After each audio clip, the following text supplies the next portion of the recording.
to with regard to his sex exploits that he is trying to engage in with young children are just despicable. What do you think actually happens when the one who is supposed to uphold the law breaks it? Well, meet 30-year-old Jaylen Devon Fleer, an upright law enforcement officer in the eye of the public, but a chronic pervert in private. According to reports, Fleer was an esteemed member of the county sheriff's jail and court services unit in San Diego, and he was supposedly known for his uprightness, dedication, and professionalism in upholding the law and ensuring the safety of citizens. Not to mention that he played baseball and football at Santana High School just before he graduated. Football, baseball. Went to Grossmont College for a little bit, played baseball there. And got a job here.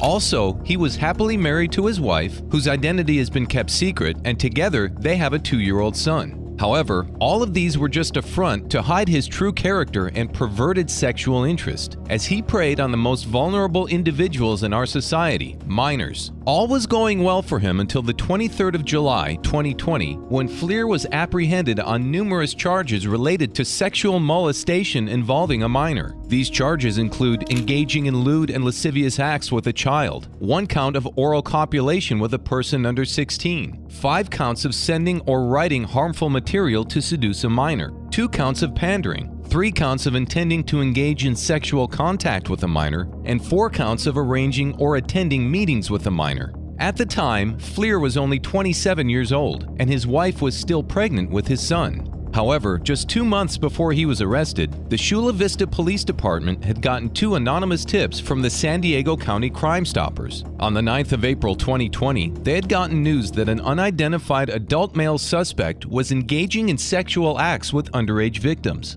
On further investigation, they found that he was actually also molesting 2 additional victims, bringing the total number of underage victims to 3. The youngest victim was under the age of 14. As soon as he was identified as the male suspect, he was relieved of his position as sheriff and was placed in custody. However, during an unofficial interrogation, Fleer was assured that he was not going to be arrested or detained because the interrogator was acting on a tip she got from a nonprofit organization she had set up for the purpose of his crime. With us, of course, in regards to the report that we're investigating, you're not under arrest and you are not being detained.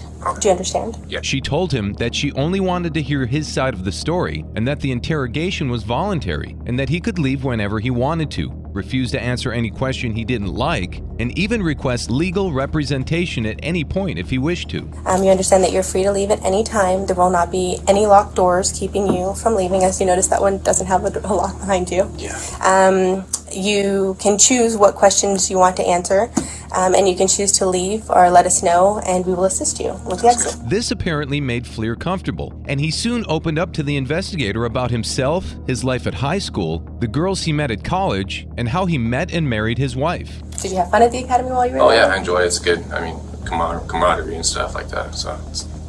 Okay. Married? How many kids? Oh yeah, married. Recently got married this last year in September. Okay. We have a kid due on the way in August. Oh, okay. Boy, girl? Boy. After learning about his personal life and background, the interrogator then moved on to his life on social media, where the major part of the crimes happened. This step was very important because Fleer had been accused of actively seeking out and chatting with more than 40 girls through social media, and they claimed to be minors. She continued to question him until Fleer sensed that something was wrong and asked her what the interrogation was about. She filled him in and asked him about a picture he took about 7 years before, but Fleer was no longer comfortable and already had his guard up. However, the interrogator already had her answer. According to Fleer, he did not upload the picture on any of his social media accounts, which means that no one could get it unless Fleer personally sent it to them. How about social media? Are you active on social media at all? Facebook and Instagram. Had Snapchat back in the day, got rid of that with my wife. According to reports, he had sent that picture to a young female on Snapchat, despite previously claiming to have stopped using the app for about 2 years. Gradually, Fleer realized the hole he had dug himself into, and his expression kept falling as the interrogator continued to ask about his daily schedule. Still, he tried to backtrack and repeatedly asked if he needed to contact his lawyer. The interrogator, however, managed to ease his fears once again, explaining that he was not being treated as a criminal. She clarified that she was only investigating allegations that he had texted a young female on WhatsApp. Can I ask, is this something I should have lawyers on? So right now, and I'll go over the behavior with you, we're investigating allegations that were made that you were communicating with a younger female on Snapchat and potentially some material might have been shared. Not surprisingly, Fleer only gave a vague response to this, but unintentionally revealed that he has a Tinder account. Hear what happened from your side, if that in fact did occur, or if it didn't occur, we want to obviously Everyone that I determine talked to, was about my age, I remember. Okay, so who have you talked to? My wife. This was back then when I had Tinder. He explained that he only used Tinder around the time when he met his ex-girlfriend. According to him, they dated for 3 years, after which they parted ways, and he got married to his wife, who he had known since preschool. So you met her on Tinder, but you dated for 3 years after Tinder? So I met her on Tinder in college when I was playing baseball, and we dated for about 3 years.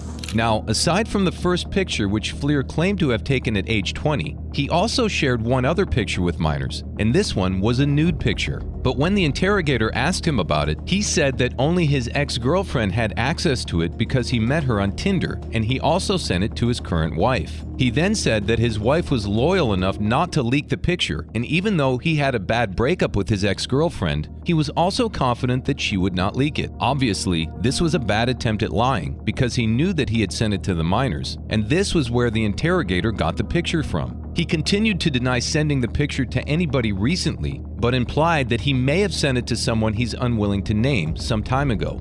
Undeterred, the interrogator continued to ask him about his social media account. The interrogator continued using the word recently because she was aware that his current work schedule had been enforced only a few months ago. However, he continued to lie and deny all the claims until his words no longer added up. Now, the username of the Snapchat account that sent the nude picture is JAY178211, and according to reports, 17 was his jersey number in college, 82 was his jersey number in high school, and 211, which is further expanded to 2011, was his graduation year from college. Despite this amount of evidence against him, he maintained that he has never come across that account. Have you ever communicated with any females that we've already recognized that yes, you have with your recruit from the past? Is there anyone else you've communicated with on Snapchat? Back then, no, just close friends and coworkers and stuff like that. Anyone recently? It was only after this discussion that he decided to end the session. However, another interrogator, who had been observing since the beginning, had a few questions for him. After those questions, he refused to answer any more questions unless his lawyer was present. He was free to leave the interrogation room if he wished, but he couldn't leave unless he handed over his possession to the interrogators. The reason for this requirement became apparent when the interrogators revealed that they were acting on account of the court and that they had a search warrant, which legally obligated him to comply with their request. Finally, he realized that the seemingly unofficial interrogation was, in fact, an investigation, but he had no choice but to turn in all of the items that were requested, including a DNA swab. The alleged crimes took place between the 27th of March 2020 and the 8th of April of the same year, and the investigative process was concluded within a span of 2 months, during which the prosecutors and the police department gathered evidence that could be used against Fleer in court. In 2019, it was reported that Fleer received a compensation package of more than $116,000 from the San Diego County Sheriff's Department, which included benefits and surpassed his annual salary of $65,000. This triggered significant controversy within the department, and it led to swift action by internal affairs investigators in early May. Consequently, Fleer was promptly relieved of his duty, as stated by the San Diego Union Tribune. It was also revealed that he had sexually molested 4 victims between the ages of 12 and 14. According to Deputy District Attorney Jaylen Wang, he baited them with money and enticed them into meeting in person. As if that wasn't enough, he also persuaded them to arrange for their younger friends to also meet with him. Do you have any younger friends who are interested in older men? I'll give you money to hook me up with them. The younger they are, the better. With no intention to hide his profession, he unabashedly sent them pictures of himself dressed in his official uniform. He leveraged his authority as a law enforcement officer to instill fear in the girls and discourage them from telling on him. To crown it all, he had even tried to have a threesome with a 12-year-old and a 9-year-old. Asked her about soliciting younger friends, and she mentioned a 9-year-old friend. You know, the defendant got excited about that prospect and tried to convince her to talk her 9-year-old friend into having a threesome with him. When news about Fleer's atrocities got out, Christopher Edmondson, who was his former classmate, publicly expressed his disgust and utter disbelief that Fleer would turn out the way he did. On entering the court, Jaylen Devon Fleer didn't let his expression betray his emotions as the girls he had molested read out their victim impact statement. Unsurprisingly, he entered a guilty plea to more than 20 charges of felony and misdemeanor charges related to sexual activities with underage girls which were filed against him, as well as attempts to meet up with minors for sexual purposes. He was finally handed a 12-year prison sentence without the possibility of probation, and in addition, he would be required to register as a sex offender for his entire life. I have never seen a more despicable set of facts as I've seen in this case. Before the ruling, the judge blatantly gave Fleer a piece of his mind. Nonetheless, Fleer's attorney attempted to request a more lenient statement, arguing that his client had shown remorse and was presently attending therapy sessions. But justice has already been served to the sexual offender.